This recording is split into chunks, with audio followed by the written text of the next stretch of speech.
본 방송에서 제공하는 투자 정보는 투자 판단에 대한 조언입니다.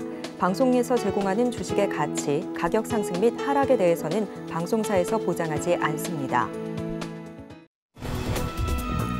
시청자 여러분 안녕하세요. 오늘장을 점검하고 내일장을 대비하는 오늘장 내일장 2부 진행의 문정은입니다.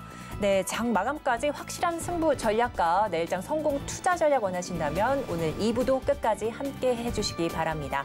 본 방송에서 제공하는 정보는 투자 판단에 대한 조언일 뿐 해당 주식의 가치와 수익률은 보장하지 않습니다. 아울러 서울경제TV와 서울경제신문은 당사의 브랜드입니다. 최근 당사를 사칭하는 피해가 늘고 있으니 각별히 유의하시기 바랍니다. 그럼 본격적으로 오늘장 내일장 2부 출발해 보겠습니다. 네, 첫 번째 순서입니다. 이 외국인과 기관이 이끄는 시장의 추세를 점검하고 이 개인 투자자 방향성을 제시해드리는 수급 불패 이어가 보도록 하겠습니다. 네, 오늘은 바로 자산운용의 윤정식 이사와 이야기 나눠보도록 하겠는데요. 이사님 안녕하세요.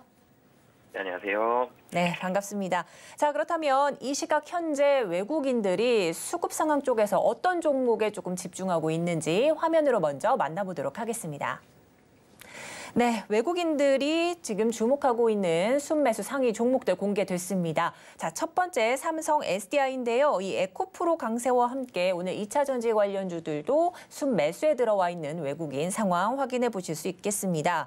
또한 외국인들 이 하락장에도 대응 중인 LG도 좀 많이 매수세 동참하고 있는 상황이고요. SK텔레콤까지도 3위의 이름을 올리면서 외국인들 주목을 받고 있습니다. 자, 오늘 코스모 화학은요. 화학 관련주다 우리 2차 전지주 관련주들 이 대세에 동참한 듯합니다. 현재장 외국인들이 주목하고 있는 4위에 이름을 올렸습니다.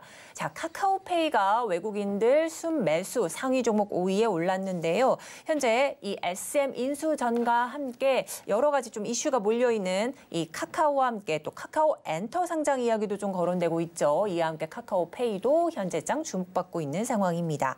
네, 이어서 코스닥 외국인 순매수 상위 종목 살펴보도록 하겠습니다. 앞서 살펴봤던 코스피와 현재 보는 코스닥 외국인 순매수 상위 종목 모두 오후 2시 기준인 점 알려드리도록 하겠습니다. 자, 앞서 카카오페이 좀 주목해봤다면 코스닥에서 외국인들 SM에도 주목을 하고 있습니다. 이 카카오가 인수를 결정했다는 소식에 SM에도 조금 매수세가 조금 들어오고 있는 상황이고요. 이 LNF 코스닥에서 2차 전지 관련주로 좀 집중하고 있는 종목 바로 LNF입니다. 루니 또 현재 2위에 이름을 올렸고요. 휘마시스까지도 4위에 이름을 올리면서 오늘 제약바이오주에도 좀 외국인들이 관심을 갖고 있습니다. 자, 5위에도 톡신과 필러 사업 호조에 올해 최대 매출에 도전하겠다라는 메디톡스까지도 오늘 순매수 상위에 이름을 올렸습니다. 네, 먼저 이렇게 외국인들 투자자 이 수급 상황 살펴보셨는데요. 코스피 순매수 1위에 올라온 삼성 SDI 이야기 자세히 나눠보도록 하겠습니다.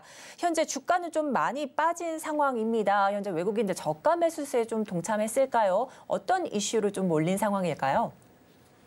네, 사실 이 전기차 산업의 성장성에는 누구도 이의를 제기하지가 않습니다. 그러면서 전기차, 2차 전지 성장 속도의 문제지 성장이라는 부분에 대해서는 당연한 사실 상황이고 전기차 당연히 시장 자체가 커지고 있고요. 그런데 시장의 변동성이 있고요. 전기차 관련된 미국 시장에서의 전기차 관련된 종목들의 변동성이 있었습니다.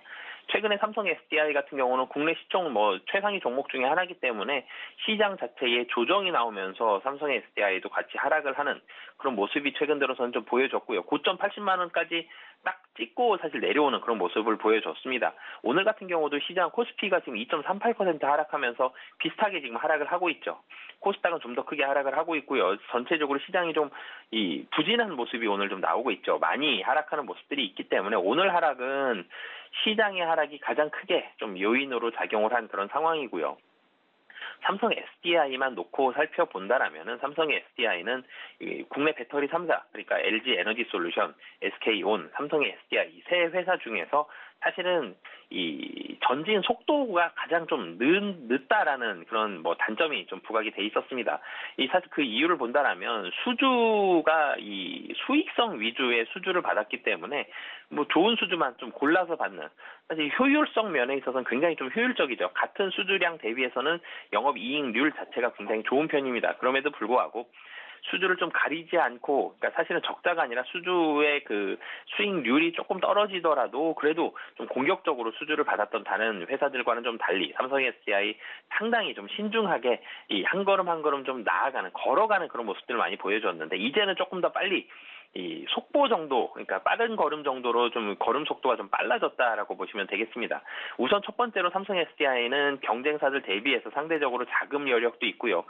삼성 그룹사입니다. 굉장히 자금력 탄탄한 그룹사에다가 삼성의 SDI 자체도 이 현금성이 상당히 현금력이 가장 많이 있고요.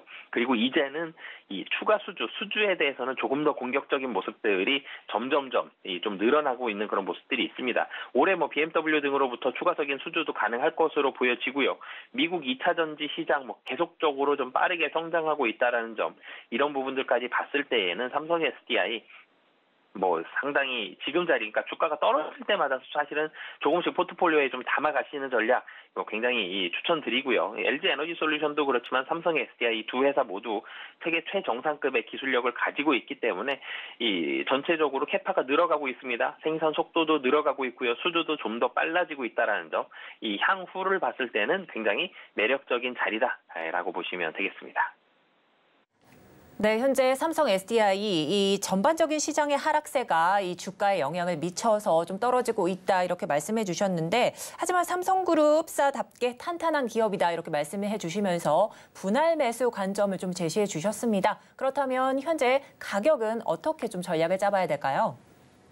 네, 우선은 삼성 SDI 오늘 주가 좀 하락을 하고 있지만 21선에 살짝 걸쳐 있는 그런 모습입니다. 이 주가의 추가적인 하락, 시장 오늘은 굉장히 좀 무섭게 하락을 하고 있습니다만 내일 추가적인 하락에 대한 가능성은 좀 제한적이다라는 점, 그리고 전기차 산업만 봤을 때에는 추가적인 상승 가능성이 현재로서는 훨씬 높다라는 점, 이런 부분들 봤을 때 지금 주가 상당히 좀 매력적이다라고 보여지고요. 매수 가격은 현재 가격, 그렇기 때문에 목표 가격은 정고점 부근이죠. 80만 원. 손절 가격을 좀 짧게 잡겠습니다. 시장이 내일 안정될 가능성이 훨씬 좀 높지만 혹여라도 추가적인 변동성이 나오면서 시장이 추가적으로 하락한다라면 좀 불확실한 부분들이 좀 남아있기 때문에 손절 가격은 짧게 70만 원 말씀드리도록 하겠습니다. 이렇게 해서 목표가 80만 원, 또 손절가 70만 원 제시해 주셨는데, 현재 2차 전지, 전기차 산업 전망만 놓고 봤을 때도 상당히 매력적인 섹터다 이렇게 말씀을 해 주셨습니다. 자, 그렇다면 이어서 코스닥에서 순매수 종목, 상위 종목의 이름을 올린 LNF도 한번 살펴보도록 하겠습니다. 현재 LNF도 2차 전지 관련주로 좀 묶여 있는데요. 아무래도 에코프로 그룹주도 급등세에 LNF 상승도 좀 기대해 볼 만하다 했었는데, 어떤 이슈로 조금 외국인들 집중하고 있을지 한번 체크해 주시기 바랍니다. 우선 이 LNF도 사실 코스닥 시장이 최근에 이 며칠 동안 시장에 하락 나오기 전, 사실 지지난주 정도까지는 굉장히 매력적인 모습을 많이 보여줬죠. 에코프로 그룹주와 함께 LNF 그리고 첨보까지도 이 코스닥 시장의 2차 전지 대장주들 이 모습들이 굉장히 위험 있는 굉장히 좀 강력한 그런 모습들을 보여줬었고, LNF 같은 경우도 1월 달 저점이 한 18만 원 정도였습니다. 근데 2월 달에 고점이 거의 30만 원 가까이 가는 굉장히 빠른 속도로 한 달 반 동안 거의 2배 가까운 상승을 보여주면서 굉장히 강한 모습을 보여줬는데, 사실 2차 전지 산업 자체가 성장한다라는 부분을 제가 계속적으로 말씀을 드렸죠. 좀 전에 삼성 SDI 말씀을 드릴 때 LNF 같은 경우도 2차 전지입니다. 근데 이 LG 에너지 솔루션이나 뭐 삼성 SDI와 같은 셀 업체, 그러니까 완성된 2차 전지를 만드는 업체가 아니라요. LNF는 양극재, 그러니까 소재 기업입니다. 사실 소재 기업이 영업 이익률 면에서 훨씬 좋죠. 이 장비주들보다도, 셀 업체들보다도 이익률은 굉장히 좀 높다라는 점, 그리고 장비주들보다도 소재 기업이 진입 장벽이 훨씬 좀 높기 때문에 지금의 이런 캐파라든지 점유율이라든지 이런 부분들을 좀 더 안정적으로 가져갈 수 있는 그런 시장에 대한 모습들을 가지고 있습니다. 그래서 상당히 매력적인데, 근데 최근에 또 하락을 하고 있죠. 사실 시장의 하락과 이 종목도 역시 떼어서 판단을 할 수가 없죠. 시가총액이 8조가 넘습니다. 코스닥 시장 최상위 종목 중에 하나이기 때문에 코스닥 시장 오늘 3.5% 조정이 나오고 있는 만큼 코스닥 시장 종목들 대부분 좀 조정이고요. LNF도 마찬가지로 조정이 나오고 있는 상황이 시장의 조정으로 인해서 많이 나오고 있다라고 보시면 되겠고요. LNF 같은 경우는 완성차 OEM으로 직납을 하고 있습니다. 이 양극재, 이 기술을 기반으로 한 수주 모멘텀은 사실은 이제 시작이 되고 있는 부분인데 뭐 일정 부분 반영이 되고 있습니다만 여전히 성장성은 추가적으로 상당히 많이 남아있다라고 보시면 되겠고요. 23년도 실적은 좀 더 가파른 모습이 나올 것으로 보여집니다. 23년도 LNF의 양극재 출하량 약 11.2만 톤, 11만 2천 톤. 얼마나 많은지 사실 감이 잘 안 오죠. 작년 대비해서 약 한 50% 정도 늘어날 것으로 보여집니다. 그만큼 빠르게 성장을 한다라고 보시면 되겠고요. 24년도도 약 한 50% 정도의 성장은 추가적으로 좀 가능하다라고 보여집니다. 굉장히 가파른 실적 성장이 있고요. 그리고 테슬라의 빠른 수요 회복 이런 부분들 통해서 지금 LNF의 매출액 빨리 올라가고 있다는 점, 그리고 테슬라 직납하고, 그리고 그 외에 고객사도 다변화된다라는 점 등을 봤을 때에는 이 LNF 사실 오늘 시장의 하락이 좀 가슴 아프긴 하지만 조금만 더 길게 봤을 때에는 분명히 이 성장성에 있어서는 물음표가 아니라 느낌표다라고 보시면 되겠습니다.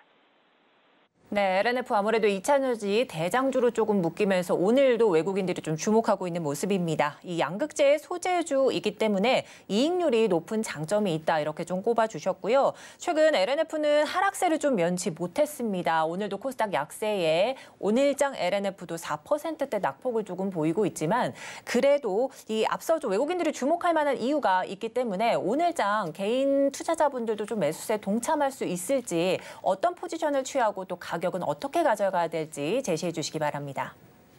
네, 우선은 비중 확대 의견을 말씀을 드리겠는데요. 근데 비중 확대를 한 번에 매수를 하시기보다는 사실 조금씩 나눠서 하셨으면 좋겠고요.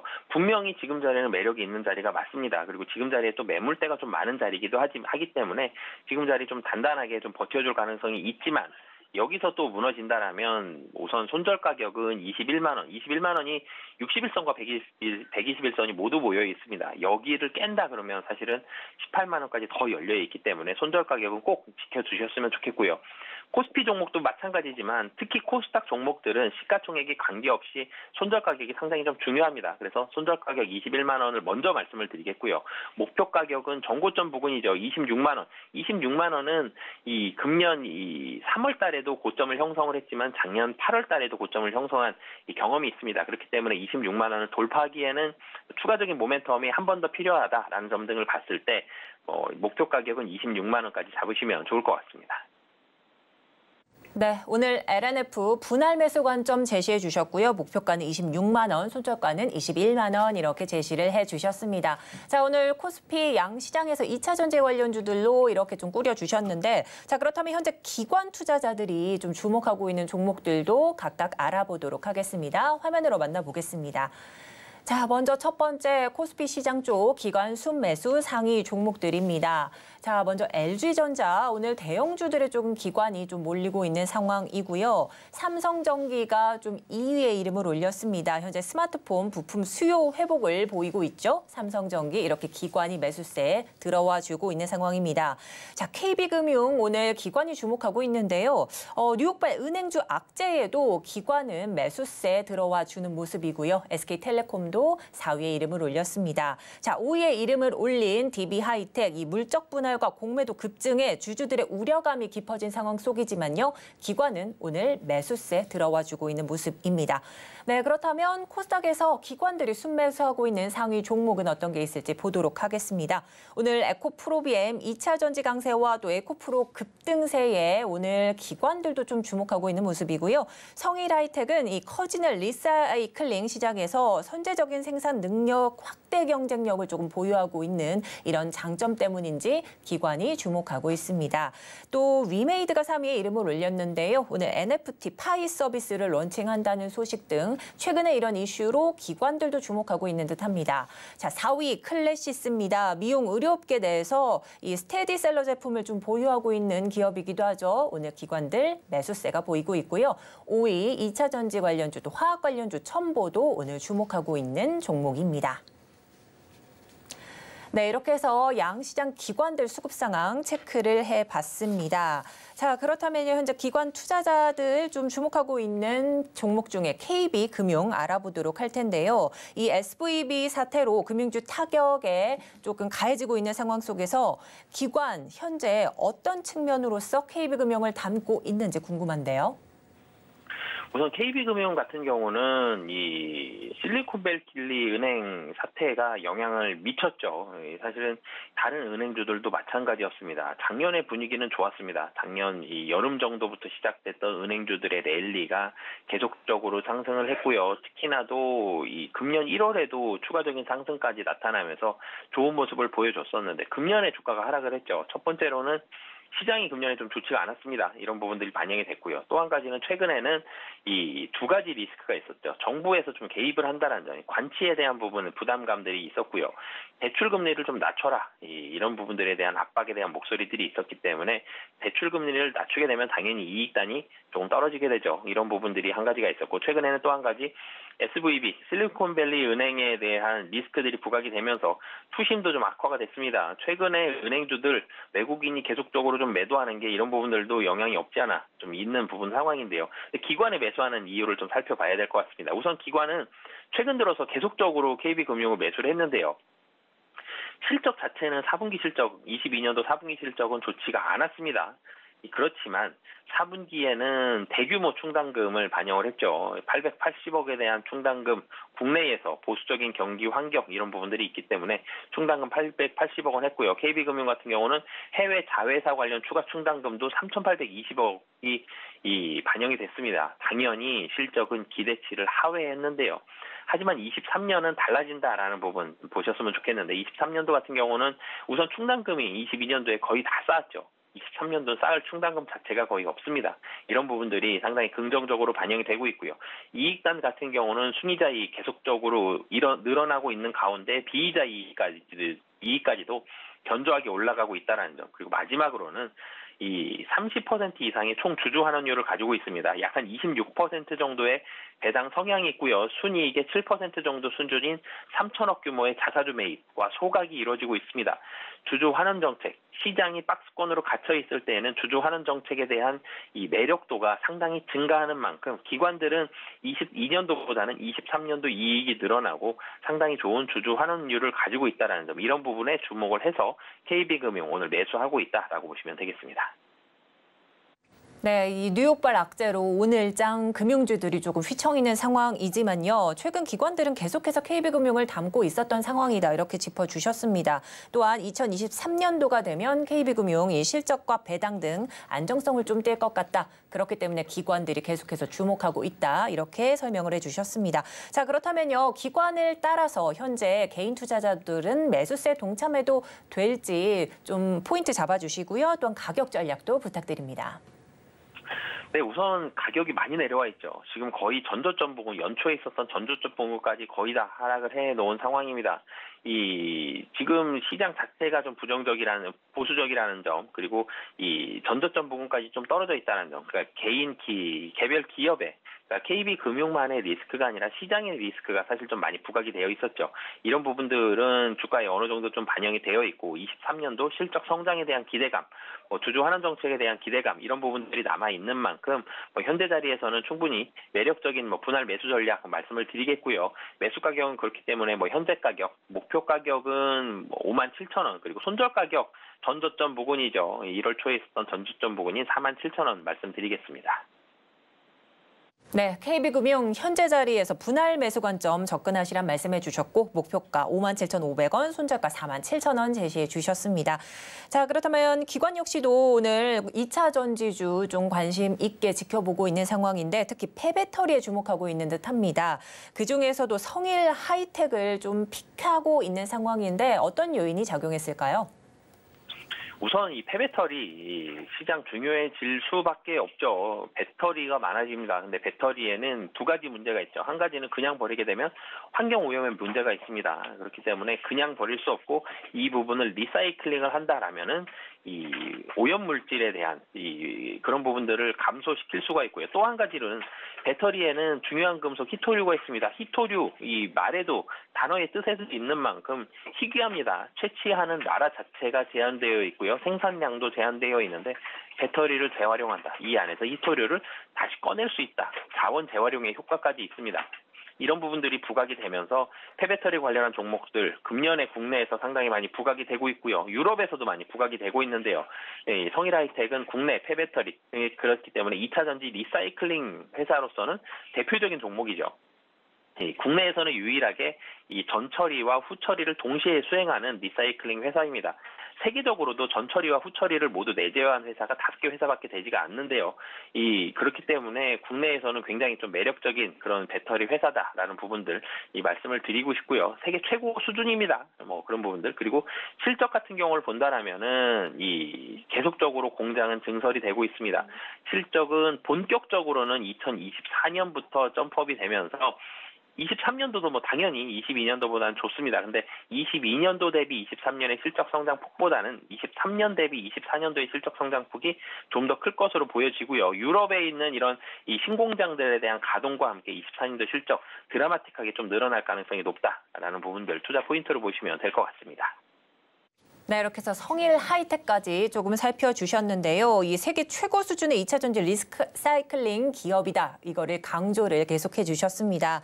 자, 이제 본격적인 실적은 2024년도에 증폭될 것으로 좀 나타난다. 이렇게 내다봐 주셨는데요. 그렇다면 현재 개인 투자자분들이 어떤 좀 포인트를 취하면 좋겠고 가격은 또 어떻게 가져가야 될까요? 네, 좀 길게 보시는 전략 충분히 좀 매력적이다라고 말씀을 드리겠고요. 2차 전지 산업이 성장하는 만큼 2차 전지 리사이클링 산업도 같이 성장을 합니다. 그래서 분할 매수 전략 말씀을 드리겠고요. 매수 가격은 현재 가격, 목표 가격은 전고점 부근이죠. 1차적인 목표 가격입니다. 전고점을 돌파하면 더 가겠지만 우선 1차적으로는 전고점 부근인 18만 원, 그리고 손절 가격은 15만 5천 원 말씀드리도록 하겠습니다. 네, 2차 전지 관련주 성일하이텍 오늘 분할 매수 관점 제시해 주셨고요. 목표가는 이 18만 원, 손절가는 15만 5천 원 이렇게 제시를 해 주셨습니다. 오늘 외국인과 기관 양시장에서 2차 전지 관련주들을 좀 주목할 수밖에 없는 상황이 바로 에코프로 그룹주들의 급등세인데 그중에서 에코프로비엠은 장중에 또 다시 낙폭을 키웠습니다. 이 에코프로 관련주들 사이에서도 이 상반된 모습을 보이는 이유는 어떻게 좀 풀이를 해야 될까요? 사실은 이 2차 전지 관련한 코스닥에 있는 대표적인 4개의 종목들, 에코프로비엠, 에코프로, 그리고 이 첨보라든지 LNF라든지 이런 종목들 사실 다 비슷하게 움직입니다. 움직임들이 비슷한데 좀 더 빨리 오른 종목들에 대해서는 일정 부분 차익 실현 매물이 좀 나오거든요. 에코프로비엠이 제일 빠른 속도로 올랐죠. 에코프로비엠 한 달 반 동안 2배 올랐습니다. 시가총액이 지금 20조거든요. 한 달 반 전에 10조였는데 10조 원의 시총이 증가를 했습니다. 그만큼 좀 빠르게 증가했다라는 점. 그렇기 때문에 차익 실현 매물이 좀 나온다라는 점. 그러니까 차익 실현 매물이 나오는 정도에 따라서 상승폭 그리고 하락폭이 좀 결정되는 이런 상황이기 때문에 전체적인 모양은 이 네 종목이 비슷하게 간다. 하지만 상승폭과 하락폭은 차익 실현 매물 물량이 최근에는 얼마나 나오느냐에 따라서 상승 하락폭이 결정된다라는 점 등을 봤을 때 오늘은 사실 에코프로비엠은 차익 실현 매물이 좀 더 강하게 나오는 그런 상황이다라고 보시면 될 것 같습니다. 네, 이렇게 차익 실현 매물, 이 물량에 따라서 이 같은 섹터 내에서도 좀 이렇게 상반된 모습을 보이고 있다, 이런 말씀해 주셨습니다. 네, 오늘 도움 말씀 여기까지 듣도록 하겠습니다. 지금까지 바로 자산운용의 윤정식 이사님이었습니다. 감사드립니다. 네, 감사합니다.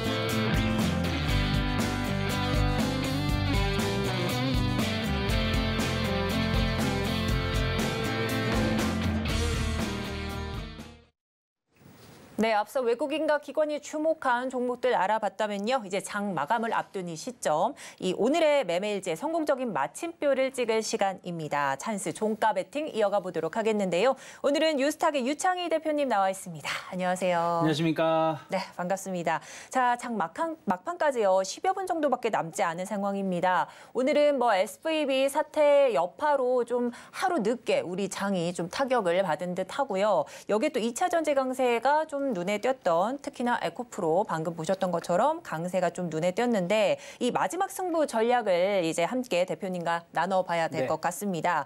이 종가 베팅 종목 공개되기 전에요. 오늘 대표님께서 가져오신 이 키워드 힌트 공개를 해보도록 하겠습니다.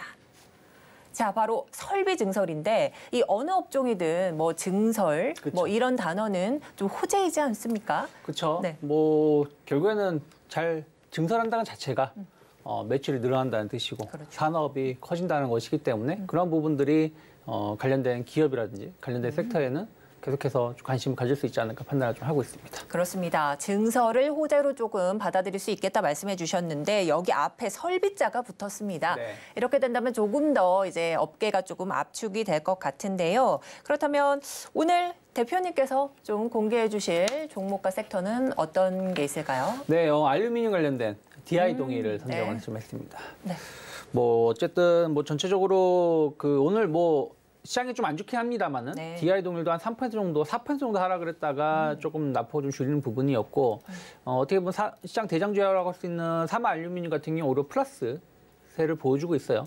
최근에 DI 동일은 이제 그 동일 알루미늄 자회사죠. 자회사가 최근에 아병기 관련해서 3기를 증설을 한다고 하는데 네. 보통 이제 증설을 할 때 한 기 이렇게 순차적으로 증설을 하지 동시에 3기 이렇게 증설을 하지 않거든요. 네. 근데 그만큼 지금 수요가 많다. 앞으로 이제 공급할 수 있는 거래처가 많다라는 것을 확인시켜주는 것이 아닌가 생각을 좀 하고 있고요. 네. 이게 이제 아마 내년부터 좀 순차적으로 이제 그 공장이 가동이 되면서 2025년 정도 되면은 풀 가동이 될 것이고 그러면 지금 시장에서 제일 많은 매출을 보여준 게 사마 알루미늄이거든요. 그렇죠. 그래서 아마 사마 알루미늄을 뛰어넘는 시장 점유율을 차지할 가능성이 높다라고 평가가 되고 있습니다. 그래서 그런 부분들이 아직까지는 조금 더 주가에 긍정적 역할을 해줄 수 있다 생각을 좀 하고 있고 네. 또 이제 이게 얼마나 갈지 모르겠습니다만 이제 롯데 알루미늄이 이제 공급을 좀 못하고 있는 상황이지 않습니까? 지금 미승인 생산 라인을 통해서 제품을 좀 공급했다가 좀 이 부분이 좀 문제가 되는 바람에 공급을 못하고 있고, 그러면 그러한 부분들이 결국에는 이제 뭐 사마 알루미늄이든 뭐 DI 동일이든 이쪽에서 이제 제품을 공급할 것인데, 네. 그러면 공급은 줄어들고 수요는 고정적이라는 얘기는 또 제품 가격이 좀 인상될 수도 있는 부분들이 좀 있어요. 그리고 러시아가 주말 같은 경우에도 핵심 광물 관련해 가지고 규제를 하겠다라고 했고, 오늘 저녁이죠. 유럽에서 CRMA 관련해서 가이드라인이 좀 공개가 될 것이고, 그런 부분들 본다라면 저는 계속해서 관련된 흐름들은 긍정적인 이슈들이 아직은 남아 있다. 모멘텀이 빠르게 시각하지는 않을 것 같다 생각을 좀 하고 있습니다. 네. 그래서 조금 그런 부분들에 좀 포커스를 맞추시면 좋겠고, 오늘 그 LF 관련해서 배터리 관련된 기업들이 상당히 강한 모습이에요. 네. 근데 차세대 배터리라고 할 수 있는 이제 그 나트륨 이온 전지 쪽으로 해가지고 계속해서 주목해 볼 필요가 있는 게, 그 지금 배터리에는 동박이 들어가죠. 네. 근데 나트륨 이온 전지 쪽에는 동박이 안 들어갑니다. 동박이 안 들어가고 네네. 알루미늄 들어갑니다. 그렇기 때문에 알루미늄 박에 대한 어떤 수요는 앞으로 계속 늘어날 가능성이 높지 더 줄어들지는 않는다. 그런 측면에서 보신다라면 앞으로 성장 모멘텀도 계속 가져갈 수 있는 몇 안 되는 기업 중에 하나가 아닐까 판단하고 있습니다. 네, 이렇게 알루미늄 관련주 DI 동일 오늘의 종목으로 좀 가지고 오셨습니다. 이 자회사인 동일 알루미늄이 아병기 3기 증설이 좀 기대되면서 오늘 장도 조금 주목받고 있는데 현재도 낙폭을 좀 많이 줄여 나갔습니다. 이 말씀 좀 초입 부분에는요, 1% 내외로 조금 하락이었는데 현재는 상승으로 전환을 했습니다. 0%, 0.21%대 지금 왔다 갔다 하는 상황 속에서 현재장 좀 계속해서 집중을 하고 있습니다. 앞서 살펴주신 것처럼 사마 알루미늄은 현재 네. 2.57%대 강세장인데 현재 DI 동일도 사마 알루미늄과 같은 행보를 좀 보이고 있는 듯합니다. 네. 하지만 이 같은 동일 섹터 내에서도 이렇게 상반된 모습은 어떻게 풀이를 해야 될까요? 그러니까 약간 후발주자 성격이 좀 있다고 보시면 될 것 같아요. 그러니까 DI 동일 같은 경우 동일 알루미늄이 아직 말씀드린 것처럼 지금 전체 업계 매출의 3위 정도 기록하고 있지만 네. 어쨌든 상위 업체들 대비해서 좀 매출 규모가 좀 밀리는 부분들이 좀 있었던 부분들이 이제는 증설을 통해서 좀 해소시킬 수 있다는 것이죠. 네. 그런 부분들에 대해서 좀 주목을 하고 있고, 또 전체적으로 알루미늄 관련된 기업들이 좀 저평가되어 있어요. 그래서 그런 부분들도 실적 대비 저평가되어 있다. 근데 사마 알루미늄 같은 경우는 네. 작년 6월부터 보시면 계속 우상향 기조로 올라왔습니다. 작년 15,000원 하던 것이 지금 45,000원까지 올라온 상황이고요. 근데 DI 동일 같은 경우는 전혀 오른 게 없었어요. 작년에도 약간 6월대로 오르긴 했었습니다만은 그 이후에 이렇다는 모멘텀이 없었고 1월 달부터 주가가 우상향 기조로 이어왔는데 15,000원부터 24,000원까지 오른 것은 그렇게 많이 오른 거라고 보고 있지 않는다는 것이죠. 그래서 그런 부분들 보면 아무래도 이제 기업이라는 게, 그러니까 투자자분들이라는 게 물론 앞으로 더 올라갈 수 있는 부분들도 관심을 갖지만 상대적으로 저평가되어 있고 상대적으로 더 오른 종목에 대해서 순환매 관점에서 어떤 접근은 계속 이어질 수 있는 부분들이 좀 매력적이지 않을까 판단하고 있습니다. 네, 그렇다면은 현재 보면은요, 최근에 이제 체결된 상황을 좀 보자면 이 매수세가 좀 들어와서 상승으로 좀 마감된 날보다는 하락 전환이 조금 많았었는데 네. 그렇게 된다면 저가 매수 기회를 조금 잡아봐도 될까요? 오늘 장도. 네. 네, 뭐 이가 계속 우상향 기조 이어오다가 지난주 3월 10일에 한번 급등세가 나왔었죠. 그렇죠. 그리고 나서 지금 숨고르기 구간이라고 보시면 되실 것 같아요. 그리고 이제 차익 매물이 나왔을까요? 차익 매물보다기보다는 어제 오늘 시장이 좀 안 좋았죠. 그러니까 어저께도 종가상으로는 플러스 마감을 했지만 실질적으로 코스닥 같은 경우 1.5%까지 하락을 했다가 겨우겨우 강보합에서 마감을 한 것이고 오늘은 뭐 코스닥이 지금 거의 뭐 3.5% 계속 앞으로 더 키워나가고 있는 거 아니겠습니까? 그렇죠. 그럼 여기서는 물론 이런 날에도 오르는 종목이 있지만 이럴 때는 같이 빠질 수밖에 없다. 그래서 약간 차익선 매물도 있었고 시장 자체가 이 월화가 워낙에 안 좋았다 보니까 좀 치고 나가지 못했다고 보고 있습니다. 네, 그렇습니다. 자, 이제 러시아 알루미늄 공급 규제에 또 기대감도 좀 들어와 있다 이렇게 좀 말씀해 주셨는데 또 말씀해 주신 것처럼 오늘 현재 시간 14일로 CRMA 이 발표가 좀 있는데 이 이후에 동향은 좀 어떻게 보실까요? 저는 그 이후에 오히려 더 모멘텀은 살아나갈 수 있다라고 보고 있어요. 그러니까 지금 유럽 CRMA 관련해 가지고 뭐 폐배터리라든지 이런 부분들에 대한 이제 관심도가 계속 나왔었는데 어찌되었든 그 에너지든 소재든 뭐든 공급처를 다변화시키겠다는 것이거든요. 그러니까 제가 보는 관점에서 물론 아직 공개가 안 된 것이기 때문에 뭐라고 예단은 못하지만 미국과는 좀 다를 거라 보고 있어요. 미국은 단일 국가이기 때문에 단일 국가를 좀 보호하기 위한 어떤 과격한 행동을 해도 문제될 게 없는데 유럽은 연합 아닙니까? 연합이기 때문에 어느 한쪽에 치우칠 수가 없다는 것이죠. 그리고 어쨌든 자원이라는 게 유럽 자체가 좀 부족한 부분들이 있기 때문에 외부에서 가져와야 된다면 협업을 좀 많이 추구할 가능성이 높다 생각을 좀 하고 있어요. 그런 부분들에 대해서 뭐 남미라든지 아프리카하고의 계속 협업을 좀 하겠다라고 이미 얘기를 했었고 그 결과가 일정 부분이 오늘 나오는 부분들이라고 생각하고 있습니다. 그리고 뭐 강물이라는 이런 소재들 관련해서도 계속 이슈가 나온다라면 그와 관련해서 관련된 기업들 또 뭐 배터리든 뭐든 관련된 사업을 하고 있는 기업들은 조금 더 주목받을 수 있지 않을까 판단하고 있습니다. 네, 그렇습니다. 자, 이 미국의 IRA법과는 조금 다르게 협업을 좀 강조할 것 같다. 이렇게 CRMA 향후 동향 이렇게 말씀을 해주셨습니다.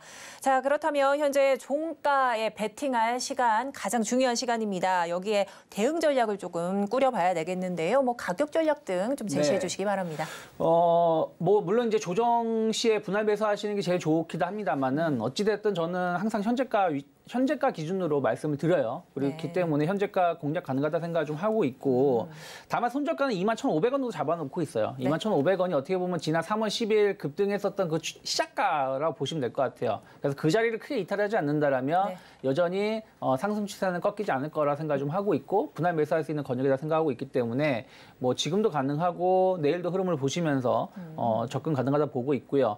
목표가는 일단 단기적으로는 3만 원 정도 보고 있습니다. 일단은 고점을 돌파시키면서 간다라면 일단 저점이 15,000원에서 시작을 했기 때문에 한 3만 원 정도까지는 3월 중으로 충분히 달성 가능한 목표가가 아닐까 판단하고 있습니다. 네, 이렇게 해서 DI 동일 조정 시 분할 매수 좀 관점 가지시라 말씀해 주셨고 이 매수가는 현재가로 한 24,000원대 조금 달려가고 있는 상황인데 이 24,200원 정도도 매력적이라고 보시나요? 네, 뭐 오히려 이게 아까 말씀드린 것처럼 작년 4%까지 하락을 했었어요. 4% 하락을 했다가 지금 5점을 갈수록 아래 꼬리가 나오면서 올라오는 것이기 때문에 지금 저가 매수가 들어오고 있는 것이다라고 본다라면 뭐 지금 가격도 그렇게 뭐 부담스럽진 않다 생각 좀 하고 있습니다. 네, 그래서 매수가 현재가로 조금 잡아주셨고 이제 목표가는 3만 원, 손절가 21,500원 이렇게 제시를 해주셨는데요. 자, 그렇다면 이 외국인들의 포지션도 좀 궁금한데 오늘장은 좀 어떻게 뭐 집중을 했을까요, DI 동일? DI 동일 같은 경우는 최근 외국인들 그렇게 공격적인 매수가 들어오진 않아요. 그러니까 네네. 알루미늄 자체가 사마 알루미늄도 마찬가지고 알루미늄 관련된 섹터에 대한 외국인들은 관심은 아주 많은 건 아닙니다. 오히려 기관 투자자 쪽으로 해서 어떤 관심도가 네. 계속 들어오는 것이고 네네. 최근에 리포트도 좋은 리포트가 나왔었죠. 그래서 기관 투자자들이 연일 순매수를 보여주고 있다는 부분들. 어찌됐든 주가가 상승을 좀 탄력성 있게 움직이는 부분들은 기관 투자자가 강하게 좀 집중력 있게 매수가 들어오냐 안 들어오냐가 중요한 것이기 때문에 수급적으로 본다라면 외국인들은 조금 아쉽지만 어쨌든 그러한 부분들을 기관 투자자가 좀 채워주고 있다라고 보시면 좋을 것 같습니다. 네. 자, 오늘 DI 동일 최근 뭐 외국인 매수세보다는 기관의 매수세가 좀 많이 들어와 있는 이런 좀 매력적인 종목이다. 이렇게 말씀을 좀 해주시면서 오늘 또 목표가와 손절가 이렇게 제시를 해주셨기 때문에 여러분들 지금 종가 얼마 남지 않았습니다. 장 마감이 얼마 남지 않은 상황 속에서 조가 베팅을 좀 확실히 하셔서 오늘도 수익을 조금 내셨으면 좋겠습니다. 자, 그렇다면요. 이 사마 알루미늄처럼 조금은 어느 이 알루미늄 사이에서도 대형주라고 좀 꼽히는 이런 알루미늄 뭐 관련주들이 있지 않습니까? 간략하게만 꼽아주신다면 또 어떤 게 있을까요? 뭐 아까 말씀드렸던 DI 동일 주목해 보시면 좋다 생각하고 있고 사마 알루미늄 보시면 되겠고, 그러니까 알루미늄이라고 다 알루미늄을 보시면 안 돼요. 그러니까 어쨌든 2차 전지 관련해서의 어떤 제품이 출시가 되고 있는 기업이냐 아니냐를 좀 보시면서 접근하셔야 된다라고 보고 있어요. 그래서 뭐 알루미늄 기업들이 몇몇 기업이 좀 있습니다만 주가 흐름 자체가 각기 다른 모습이다라고 보시면 될 것 같습니다. 네, 그렇습니다. 알루미늄도 관련 이 이슈들 체크해 가시면서 함께 좀 지켜보시라는 말씀해 주셨습니다. 자, 그렇다면 이제 장 마감 얼마 남지 않은 상황인데요. 현재 지수 상황부터 한번 살펴보도록 하겠습니다. 코스피 코스닥 양 시장이 오늘 낙폭이 상당히 클 것으로 예상이 됩니다. 코스피 2.54% 내린 2,349선 마감 예상되고요. 코스닥은 3.67%나 떨어졌네요. 759선 마감 예상되고 있습니다.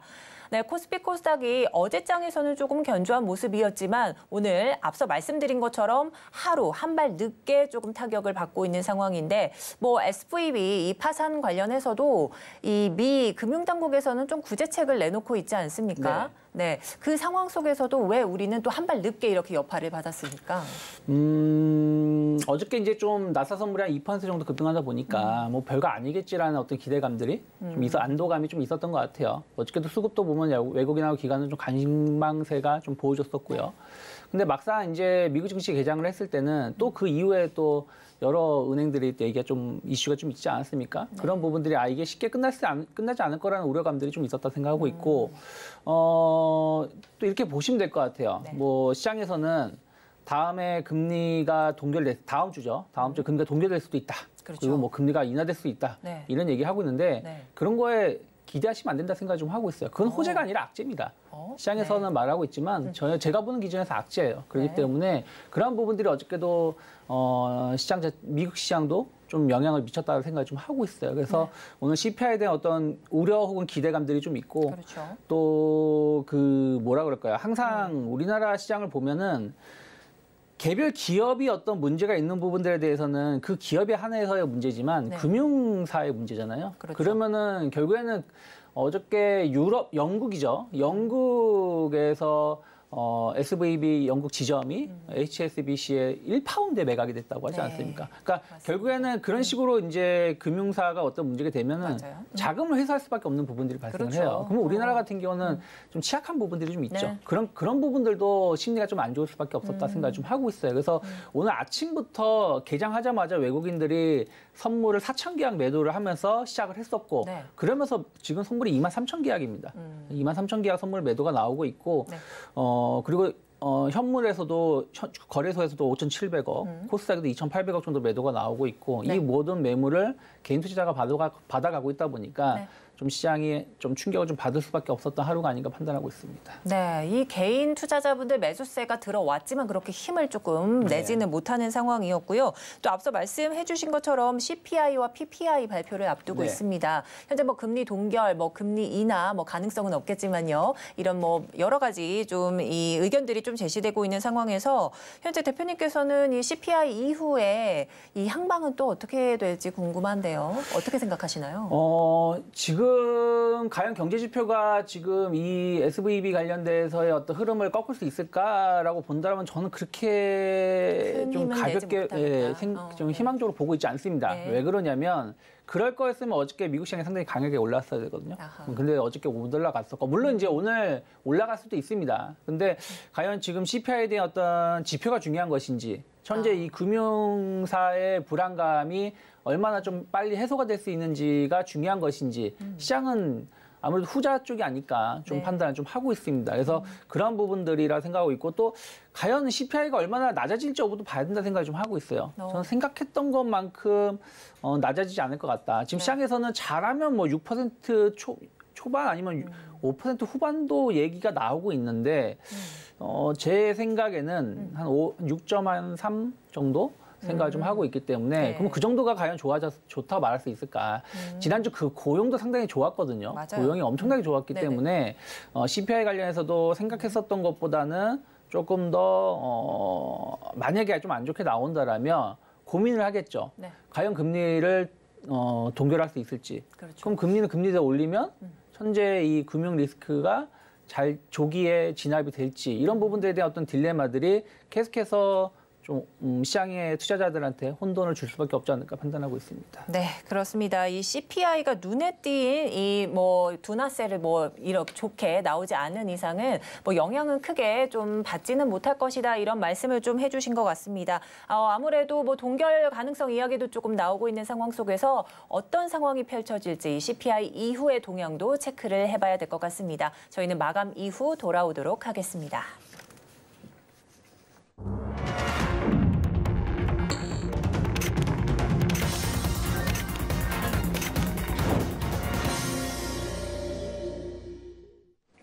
네, 3월 14일 화요일 국내 증시 마감했습니다. 양 시장이 큰 폭의 낙폭을 보이면서 마감한 모습인데요.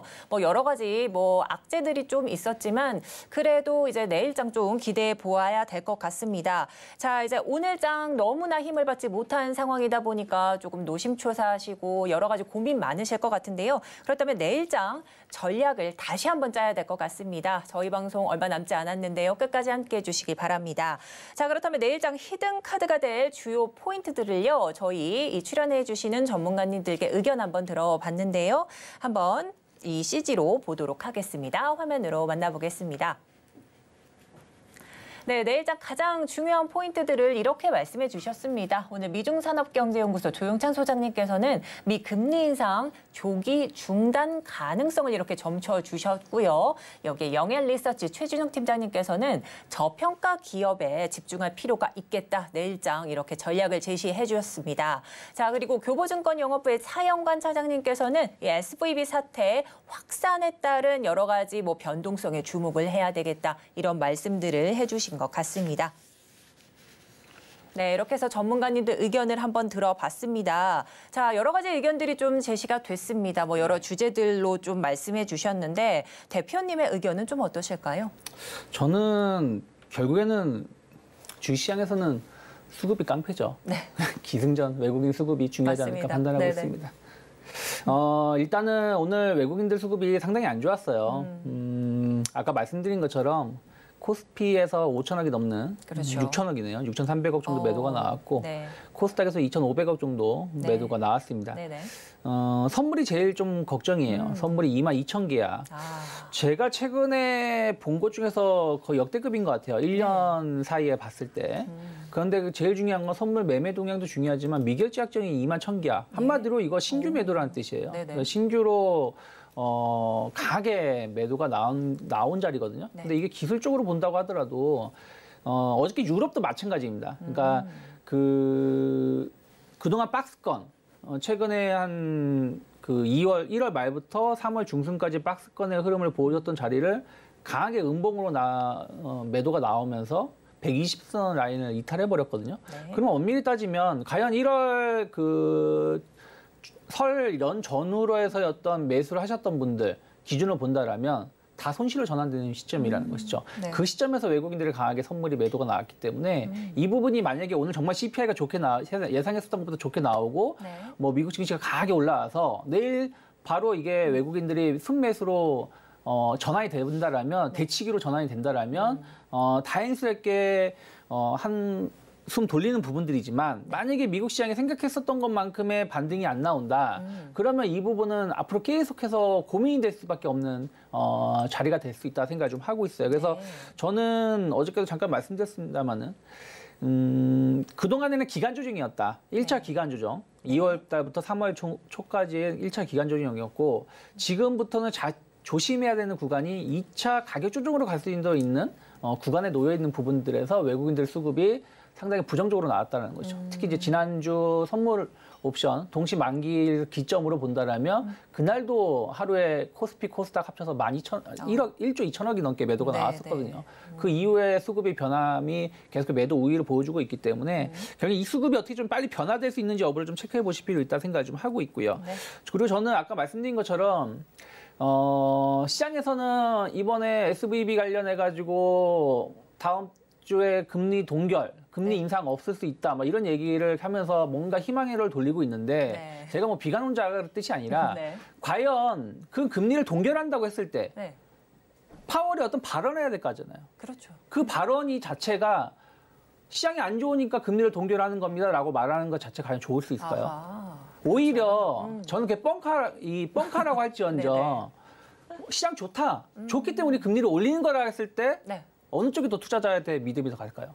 안도가 그쵸. 그쵸. 그러니까 지금 이 SVB 관련돼서는 전혀 문제될 게 없다. 이걸로 시장은 뭐 붕괴되지 않는다. 어저께 바이든이 왜 기자회견 했는지 모르겠는데 5분 네. 동안 나와서 짧게 기자회견하고 간 것도 결국에는 문제 없다라는 걸 믿음을 주기 위해서 그 기자회견을 한 거거든요. 그러면 FOMC가 차라리 금리를 올리면서 지금 올려도 걱정할 거 없다라는 강한 액션을 해주는 게 오히려 시장에 좋은 것이지. 네네. 이거 물론 작은 은행은 아니지만 그렇죠. 이거 하나에 미국이 흔들립니다. 그러면서 금리 동결해야 돼요. 혹은 금리를 빨리 인하해야 돼요. 이렇게 말하는 게 과연 투자자한테 금융시장에 도움이 될까? 저는 맞네요. 그렇지 네네. 않다고 생각하고 있습니다. 네네. 물론 뭐 결과론적으로 봐야 되겠습니다. 그래서 그런 부분들의 흐름들을 본다라면 저는 오히려 지금 금리 동결이라든지 금리 인하를 계속 요구하는 부분들은 오히려 저는 시장에 부정적일 수밖에 없다. 왜? 그걸 요구하기 위해서는 그 주가가 더 하락을 해야 되는 거거든요. 그렇죠. 그래서 그런 네. 부분들에 대해서 좀 체크해 보실 필요가 있다 생각하고 있고 네. 어쨌든 지금 계속 결국에는 그러면서 이제 수급이 중요하다. 그래서 외국인들이 시장을 좀 방어해주겠다는 의지가 있다라면 내일부터든 내일 모레부터든 오늘 이렇게 많이 매도가 나왔던 게 조금 매수로 아주 많은 매수는 아니지만 조금씩 좀 매도가 진전되는 모습을 보여준다면 좋은 것이고 그게 아니라 내일 모레도 상당히 좀 답답한 수급이 나온다라면 조금은 현금을 많이 안 갖고 계신 분들은 네. 좀 현금을 하시는데 집중하실 필요가 있지 않을까 판단하고 있습니다. 네, 이렇게 해서 수급이 관건이다 이렇게 말씀해 주셨는데 그렇다면 환율도 조금 체크를 해봐야 될 것 같습니다. 자, 이제 어제장에서는 환율이 22.4원이 좀 내려서 현재 1,301.8원으로 이제 마감이 됐는데 이 짧게 한 말씀 부탁드립니다. 네, 뭐 지금 아까 말씀드린 것처럼 금융 리스크가 좀 발생한다면 우리나라 같은 경우는 취약할 수밖에 없어요. 오히려 지금 채권금 미국 국채 금리는 떨어지고 있고 급락하고 있고 그리고 달러 인덱스도 거기에 맞춰서 약간 하락세를 좀 보여주고 있습니다. 하지만 원화가 전혀 반응을 못 해주고 있죠. 그 부분은 취약하다라는 거예요. 외국인 자금이 이탈할 수도 있는 부분들이라는 것이 반영되는 것이라서 다만 이제 여기서 뭐 환율이 급등으로 가지는 않을 것 같다라고 보고 있어요. 그래서 환율을 보기보다는 채권금리 동향을 보시라. 채권금리가 상당히 가파르게 떨어지고 있거든요. 2년물 기준으로 5% 넘었던 것이 지금 3.9%입니다. 1%가 불과 며칠 만에 하락을 한 것인데 채권 금리가 올라가는 것도 부담이지만 이렇게 가파르게 하락하는 것도 상당히 안 좋은 거거든요. 네. 경기가 안 좋다는 것을 안 좋을 수 있다는 것을 증명하는 것이기 때문에 그래서 네네. 그런 부분들하고 연동을 좀 해서 환율을 좀 보실 필요가 있지 않을까 판단하고 있고 어쨌든 외국인들 보면은 1,300원 그러니까 2월 중순부터 흐름을 보시면 1,300원이 넘어가면은 매수를 안 해줘요 전혀. 그리고 1,300원 이하로 갔을 때 좀 매수를 보여주는 부분들이 있어서 네. 조금 이게 1,300원을 좀 아래로 내려갈 수 있는지 여부는 내일하고 내일 모레가 좀 그것도 하나의 포인트가 될 수 있지 않을까 판단하고 있습니다. 네, 수급에 이어서 이렇게 환율까지도 좀 이렇게 조언 말씀해 주셨습니다. 자, 아무래도 이 금리 인상, 연준의 금리 인상 완화 가능성에 너무 초점을 두지 마시라 이런 말씀을 앞서 해주신 것처럼 너무 이 투자자 관점에서는 조금 그거를 원할 수는 있겠지만 그래 시장 전반적으로 봤을 때는 그렇게 좋지는 않은 이런 느낌일 것 같다 이런 말씀해 주셨습니다. 오늘 말씀 여기까지 나누겠습니다. 지금까지 유창희 대표님과 함께했습니다. 오늘 도움 말씀 감사드립니다. 고맙습니다.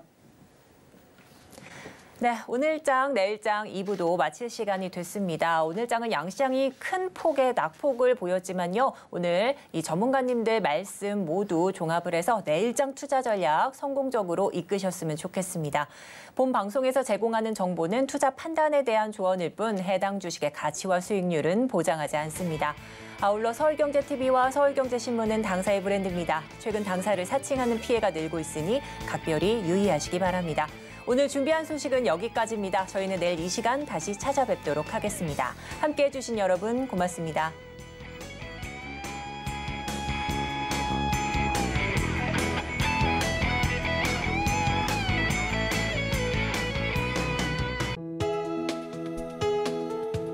본 방송에서 제공하는 투자 정보는 투자 판단에 대한 조언입니다. 방송에서 제공하는 주식의 가치, 가격 상승 및 하락에 대해서는 방송사에서 보장하지 않습니다.